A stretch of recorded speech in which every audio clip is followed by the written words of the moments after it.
Hey everybody, welcome back to the channel. So my name is Jason. I'm a prop trader. I'm always trying to look for the good and the bad in the industry and let everybody know what's going on and reporting on all of the top stories.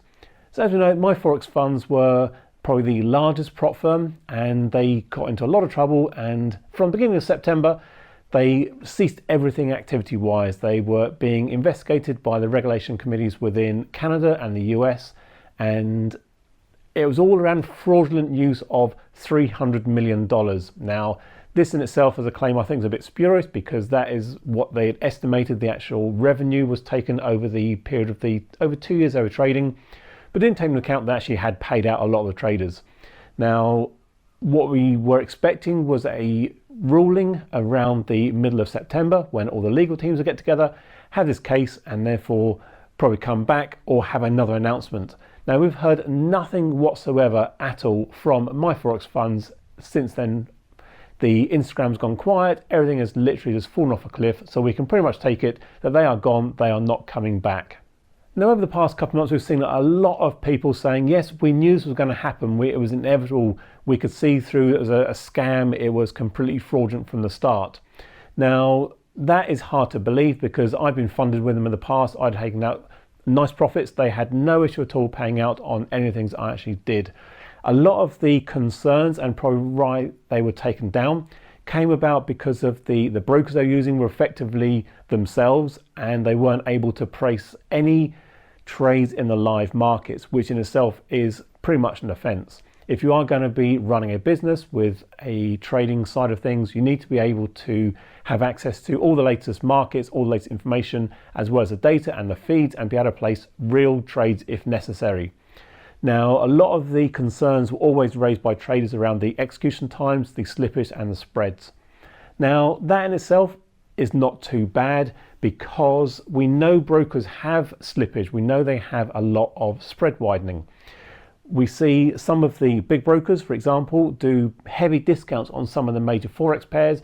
So if you're trading euro dollar, you might get a spread of a fraction of a pip, whereas some of the more exotic ones might be bigger, as well as on the major ones, they will never widen the spreads out of hours. They'll stick to those whatsoever.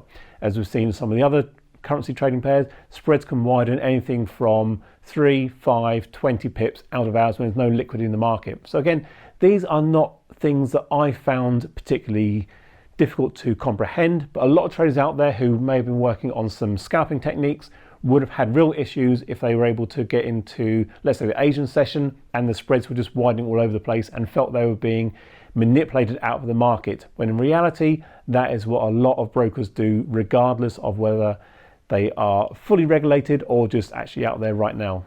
So obviously complaints were made to the commissions within Canada and the US, because that was obviously where my Forex funds were trading out of. And we then saw all of the stories of moving massive amounts of money and buying property overseas, doing all these things. Now, when you are a company that's taken over $300 million in sales in a 2-year period, with potentially not a lot of paying out, because we know in reality the majority of traders never actually get funded, and we know the majority of them do get funded don't actually go on to make significant withdrawals over a long period of time. So yes, the company was probably making big profits, and you are going to pay yourself, whether you're directors or shareholders, good sums of money, and therefore be able to pay these things. So again, for me, that's not a disaster, but it probably has left a real bad, foul tasting sort of thing for a lot of people and have a mistrust of the industry overall. But what we are seeing now is the industry reacting to that. They're seeing a lot more terminology changes. We're seeing some of the companies relocate out of the US into Dubai, where the regulations are different. We're seeing a lot of the companies changing their brokers and being a lot more upfront and honest with how they actually do their business. We're seeing a lot of the wording changes on a lot of the websites. So as an example, we are seeing the words virtual or simulated in the actual, when it comes to profits or drawdowns. We've seen a lot of prop firms really going out there and emphasizing the fact this is run on demo accounts. This is for research or analysis purposes. This is for educational. So we're not seeing anyone coming out and saying you are a fully funded trader on a prop account of $100,000. You have real live access money in the markets, and we are placing all of your trades for you in the markets. We're now seeing a shift away from that and a lot more transparency and honesty within the prop firms, which I think is a good thing. I think overall this can only help things go forward and progress and improve in the future. But obviously a lot of people who were with my Forex funds ended up losing their accounts and losing some money with them potentially if they were waiting for profit splits. Now for me that sort of goes down to the accountability of the trader, having a spread and a diversity. Now anything you do with trading, whether it's stocks or shares or even in currencies, you want to have a spread across the board. Don't be limited or focused on any one particular instrument or one particular company. You need to try and almost plan for things going in a disaster. You need that sort of recovery plan for when things do go wrong. How do you actually get out and build on that one? And for me, a lot of that is taking some of the money and the profits making from prop firms and investing that wisely into other assets, or whether it's into a fully funded account for yourself with your own live money, where you're not then subjected to daily drawdown rules or profit targets. You can do what you want when you want.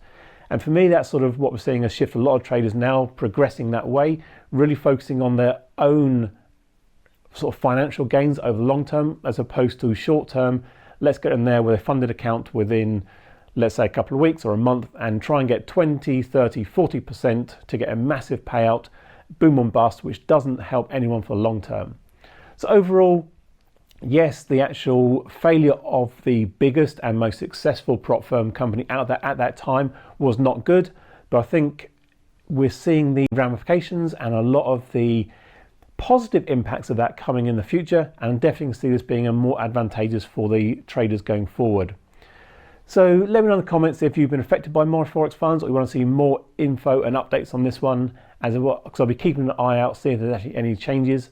But what we are seeing out there is some almost scam firms coming in and taking the URL of my Forex funds, adding another letter into it and replicating the actual website itself. I don't know if they're able to take payments, but again, beware if you are signing up to anything like my Forex funds.